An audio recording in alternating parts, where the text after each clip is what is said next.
Hi guys, it has been a long time, and at the end of this video I will talk about why I haven't been on for anyone who used to watch my videos or noticed that I wasn't gone. But for those who didn't notice or just don't care, I'm going to kind of just jump right into it first. Looking a little sporty, my son has football practice today. I like to be in the theme of things. I'm sitting in what used to be my office, but apparently when I disappeared for a few weeks, my husband and my boys converted at least half of my office into a home gym. So this is what we're doing right now, okay? Until I kind of rearrange stuff in here. So I swore I was not going to talk about the Kiely Rodni case because really, even though she has been recovered, I feel like this investigation is really still in its infancy, and I don't know what I think about it. So I was going to kind of steer away from it, at least for the time being. But so much has erupted on YouTube regarding this case. And now I almost have to talk about it. And would love to hear your thoughts on kind of everything that's surrounding this right now. So Kiely Rodni, of course, if you've been following, you know, teenage girl disappeared from a huge party out in California. And in the beginning, nobody knew if there was foul play or if she had found herself in some kind of accident, which ultimately kind of looks like is exactly what happened. We know that there was a lot of drinking and a lot of substances at this party. And Adventures with Purpose went out to help the local authorities look for her. And I guess one of the first things that was a little bit unsettling was that Adventures with Purpose stated that the local police told them basically not to search the area where little Kiely was found. And I say little, I mean, she was 16, but you know, to a mom, that's little. She was found right where they said, basically, don't worry about it, you know, don't use up your time and resources here. We've already searched it. She's definitely not here. Well, 30 minutes later, they found her in 14 feet of water. Now, 14 feet of water is, I mean, it's a significant, you know, amount of water, but it's not so outrageous that you would think that they couldn't find a car.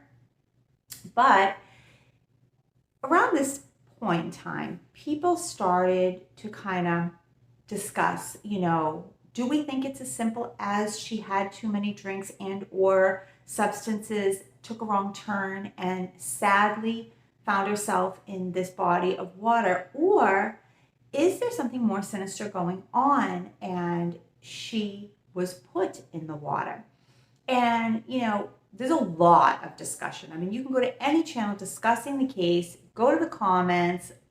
There's a lot of discussion back and forth and a lot of different opinions about what may have happened. But as of recently, things got even wilder because, so Ryan Upchurch, who is, you know, a singer and to my knowledge, never really did true crime videos. I think the first that I ever became aware of him even talking about a case was the Summer Wells case. But he really went into this case. And in the beginning, you know, he was just saying like, something's not right, something's not right. And that was an opinion shared by a lot of people. Then he took it a step further and he went on television. He accused different people of sabotaging the investigation, or at the very least, you know, trying to reach YouTube fame by making up stuff in the case, including impersonating potential witnesses. I think at one point he even accused a YouTuber of having something to do with the disappearance. But now he's gone and said there is no Kiely Rodni. She does not even exist. And let me say, let me back up for a second. I watched all of his videos, and whether I believe what he's saying or not, I actually really liked his passion, and I like the way he did his videos because he's just like, There's a lot of different ways that people do these true crime podcasts or videos. Some people just kind of sit there, they have a wonderful background, and they're very stoic, and they just tell the story. And I like listening to some of those, you know, Stephanie Harlow, and you know, a bunch of people. They're just very professional about what they do. And then there's like the crime-a-rama, drama, however you say it, channels where it's kind of a mixture of actual true investigation. I mean, they really put a lot of time and effort into their stories and what they, think may or may not happen, often making all kinds of phone calls and research and things. And I mean, I'll give it to them. They put a lot of work into it, but it's also fused with a lot of drama. And I guess if somebody had to come to mind, I would say maybe like Benny Keys or, somebody like that. And then there's people, I think, kind of like myself, although I've gotten caught up in some drama, but who just kind of have a conversation, right? Like you're just talking to a friend. Like I'm just telling somebody that I know while we're sitting on the couch, I'm telling you a story that, has been on the news and what I think about it. And it's just very informal and, you just feel like you're having a conversation with somebody. And that's kind of how I felt like Ryan did his. He would just kind of be there like, very relaxed and just being like, yeah, no, like I don't know, this is weird. Like this is BS. Something's not right. Da, da, da, da. But when he made this statement, all hell broke loose. People started screenshotting that, the sheriff's office down there even wanted to talk to him. My washing machine's like banging. Although I will say this, I can understand why maybe they want to be like, dude, please, stop, tone it down, delete it, whatever. They can't make him. I mean, they can't. He hasn't broken any laws. He has freedom of speech. As long as he's saying allegedly, as long as he's saying this is my opinion, there's really nothing that they can do about it. So I doubt that he's going, to stop. If he truly believes that there was no Kiely Rodni and all of this was some kind of elaborate hoax, whether for fame or money, then, if that's what he truly believes, then that's what he truly believes. And he has every right to voice it. But people have gotten really heated about it. Some people have called him like another Alex Jones, which would be basically accusing him of spreading conspiracies. So tell me what you think about it. Have you even watched the video? He seems to like legitimately believe it. And there are some weird things about this case. So I'm not going to say he's like a kook. You know what I mean? Like there are some very odd things about this case. There's no way around that. Although I don't like that he was kind of rude about other true crime podcasters or channels. He was like, well, I'm very smart. Well, he said he felt smart. He didn't say he was smart. He said, I'm feeling very smart compared to, these other people. And then he was basically going on and just kind of saying not so nice things about a bunch of YouTubers that really, my thought is this, welcome to the true crime genre on YouTube, Ryan. Like, do your thing. And I wish you success. For the most part, the true crime community seems to, for the most part, not everybody, but for the most part, seems to be dominated by ex-law enforcement or retired, not like ex, but retired law enforcement and like stay-at-home moms who just have sleuth-type minds and may have a little extra time that they really dig into this stuff. And, they do a lot of work for their channels. So I don't think that it was necessary just because you think that you've uncovered something that nobody else has or nobody else believes to be kind of rude about it. So that's just my thought on that. As far as the case and some of the oddities, we saw Kiely's friends come forward and it raised some eyebrows, particularly Sammy. So Sammy comes forward and she is like front and center of the story in the beginning. She is kind of the spokesperson for all the teenagers and young adults that were at this party. And she is the spokesperson for, Kiely. She tells us all about Kiely. She tells us how amazing her friendship was with her and tells us all of Kiely's steps throughout that evening. But then other friends come forward and say, Sam wasn't even really that much of a friend to Kiely. They weren't even that close. So then one had to wonder why, if that's true, then why is Sam so invested in being front and center? That made a lot of people think that maybe she had something to do with it, like a Mean Girls kind of thing. That, was there some jealousy? Was there something that Sam and maybe some other people had against Kiely, and, that she was being so vocal and so public, just to kind of either A, keep up with the investigation, B, throw suspicion off of herself. We've seen this kind of thing before. There's been tons of cases of teenagers that have lured a friend to their demise over really kind of petty things. But, a lot of other people just said, listen, Sam's young and maybe she's just caught up in the spotlight. And we see that. We see that with adults. If you're on social media and somebody passes away, it's like all of a sudden every person who has ever crossed paths with them, whether it was just to say hello, whether they went to school with them, but like never even hung out with them, all of a sudden has to come forward and has to talk about how much, this person meant to them and yada, yada, yada.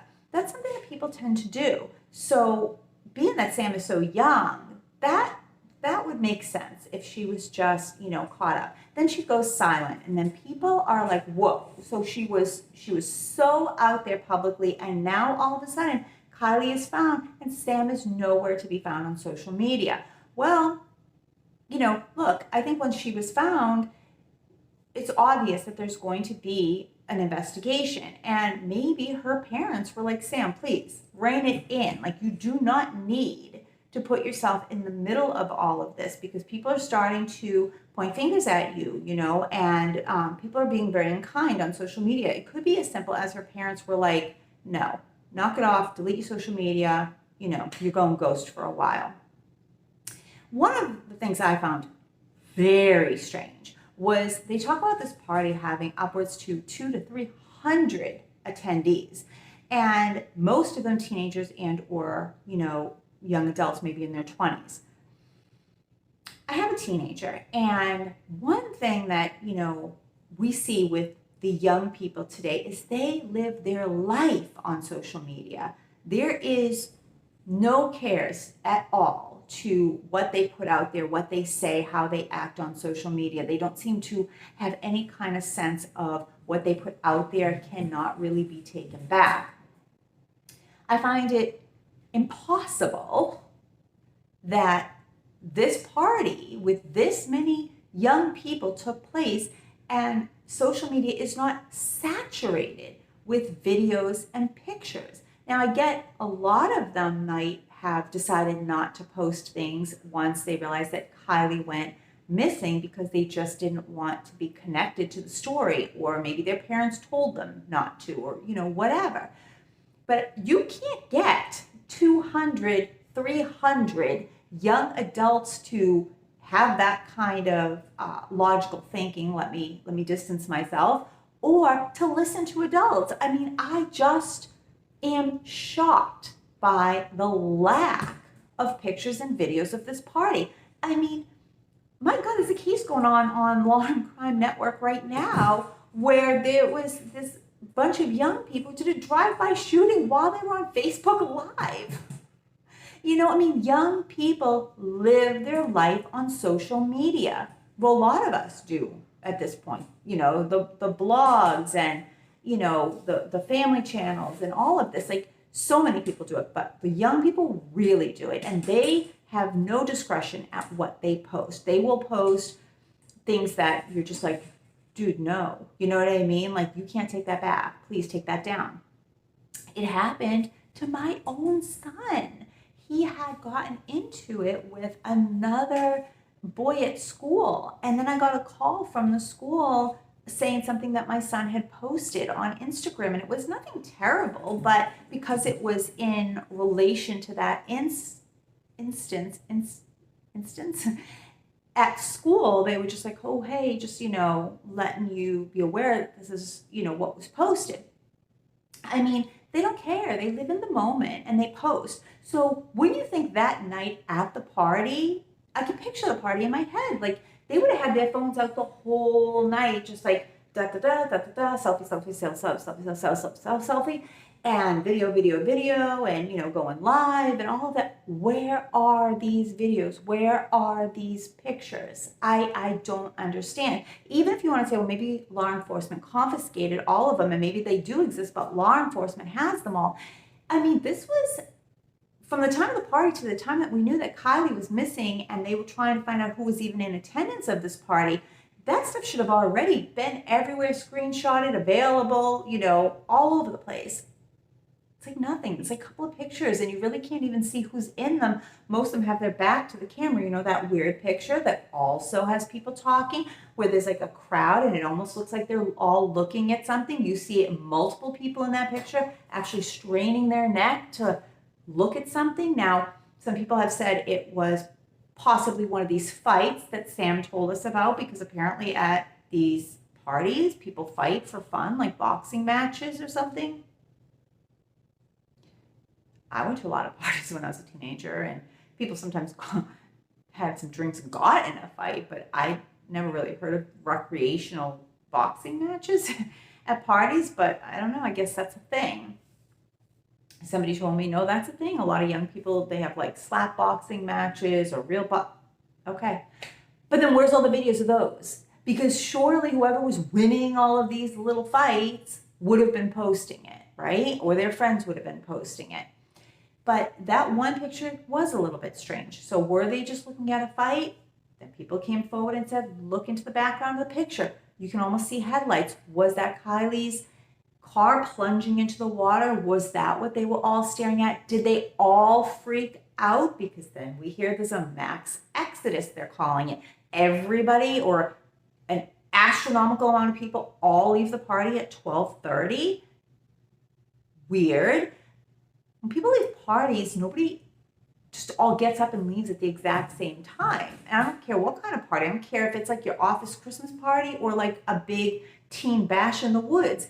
Nobody just gets up and everybody gets in their car and leaves at the same time. That's bizarre. What made everybody, or not everybody, but a great number of people all leave at exactly that time? Did they see Kiely go into the water? Is that why everybody is so silent?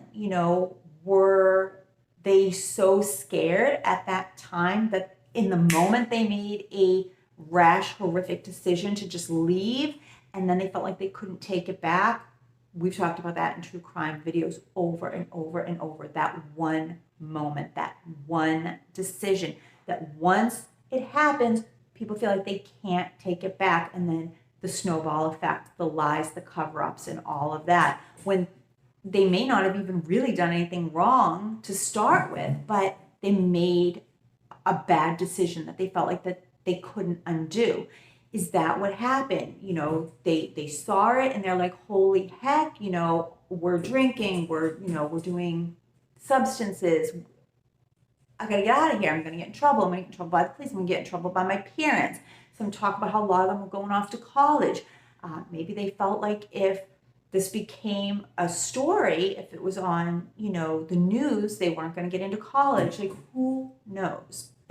And that may not even have happened. But the car, where it went into the water, was about 600 feet, they say, from the location of the party. Now, it was very, very wooded, lots of trees. So it is possible she could have went in there and they didn't hear a thing and they didn't see a thing.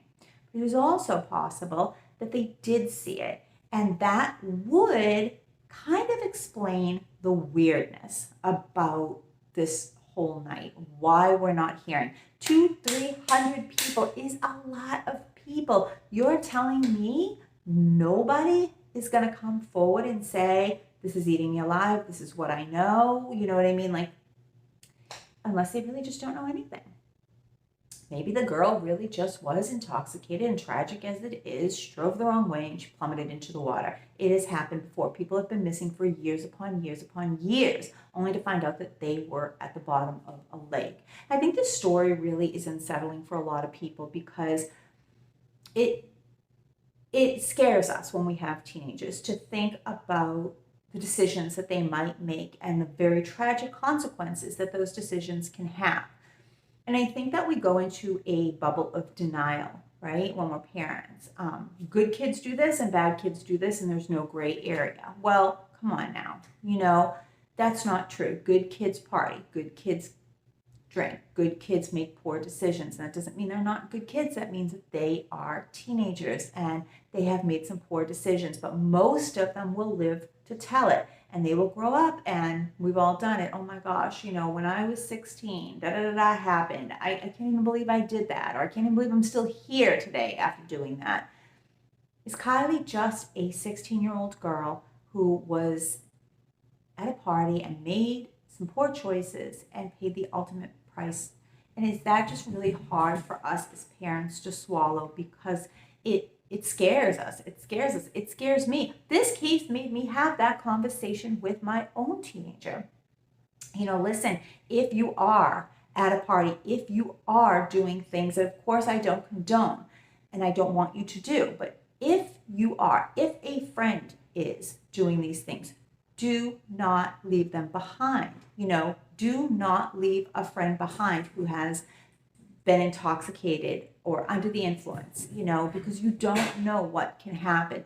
Everybody needs to, use the buddy system and get everybody home safe. Better to get home and get, yelled at by your parents than bury a friend. So, those are conversations that we just got to have with our teenagers over and over and over. And they still might not listen, because in that moment, they still might just think everything will be fine. I don't want to get in trouble. So whatever, everything will be fine. Sam says, she said goodbye to Kiely, said, be safe and love you and I'll talk to you tomorrow. But one thing we know is Kiely did not end up safe. And the story is still unraveling. Tell me what you think about it. Do you believe that there was foul play? Or do you think that Kiely went out to a party and just found herself tragically at the bottom of that lake due to intoxication? And we'll know her results with the toxicity report, but that usually takes quite a while. And that still might not conclusively tell us what happened. I mean, she could have been drinking and still been a victim of foul play. Who knows? And what do you think about Ryan Upchurch? Has he just lost his mind? Or at the very least, is he onto something? Not that Kiely never existed, but that there are a lot of oddities that need to be answered for in this case. I'm going to say yes. I think there are some really odd things about this case. I think the fact that party was so big and we don't see video and pictures, I find that just crazy. I don't understand it. I can't wrap my mind around it. I find it a little unsettling that Adventures with Purpose was basically told, don't even worry about searching over here. And that could have been totally innocent. Like, hey, we're confident. We already looked here. Don't waste your time or resources. That could have been innocent.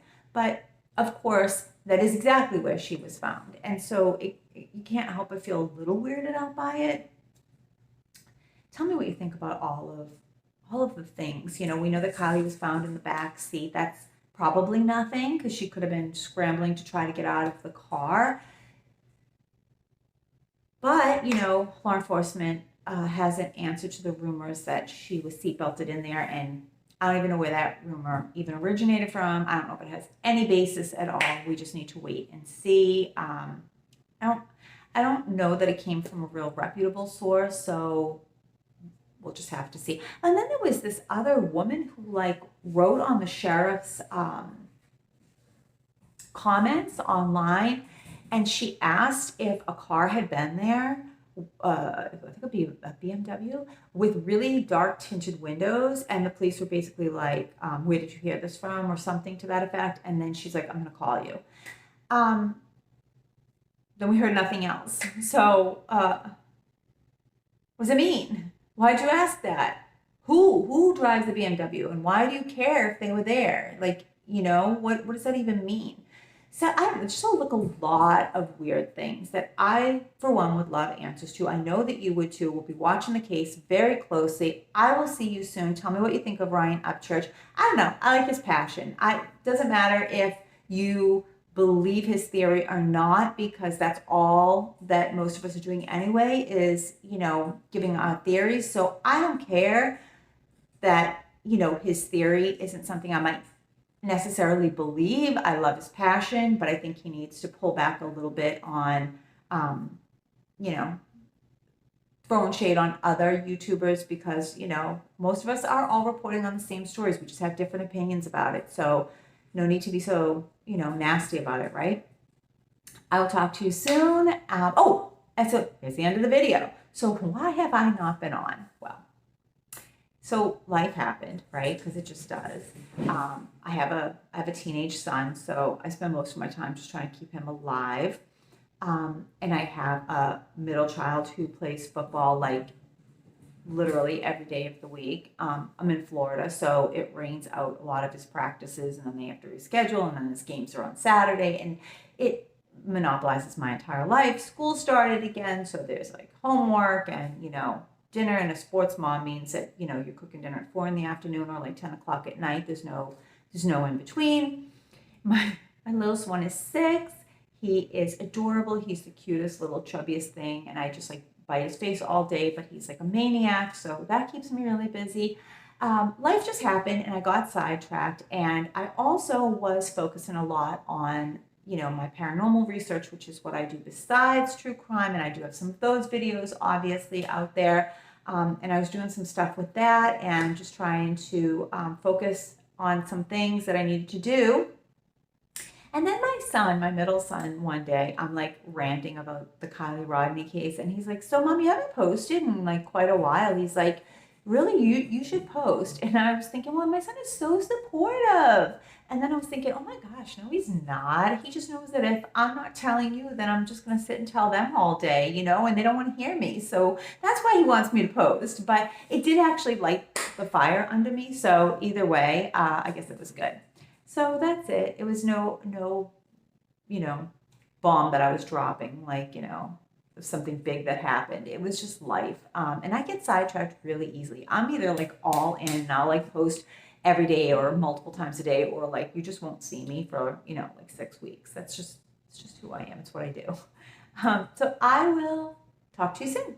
Okay, bye. Make sure you comment. Make sure that you let me know your thoughts on the case and on Ryan Upchurch's theory. It's wild. It's wild. Go watch his video if you haven't seen it. Tell me what you think. Bye.